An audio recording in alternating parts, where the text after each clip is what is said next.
আমাদের জীবনের সবচেয়ে কাছের, সবচেয়ে নিঃস্বার্থ ভালোবাসার মানুষকে জানো? তিনি আমাদের মা। এক ব্যক্তি নবী করিম সাল্লাল্লাহু সাল্লামের কাছে এসে জিজ্ঞাসা করলেন, ইয়া রাসূল সাল্লাল্লাহু আলাইহি সাল্লাম, আমার উত্তম আচরণের সবচেয়ে বেশি অধিকারী কে? নবীজি সাল্লাল্লাহু সাল্লাম বললেন, তোমার মা। লোকটি আবার বলল, এরপর কে? তিনি বললেন, তোমার মা। লোকটি আবার জিজ্ঞাসা করল, এরপর কে?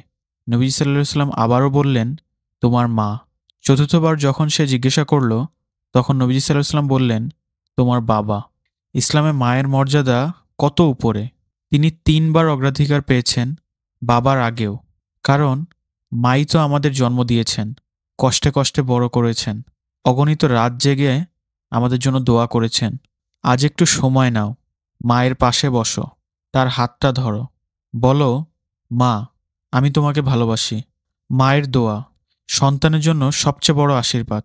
আসুন আমরা আমাদের মাকে সম্মান করি, ভালোবাসি আর তার জন্য দোয়া করি।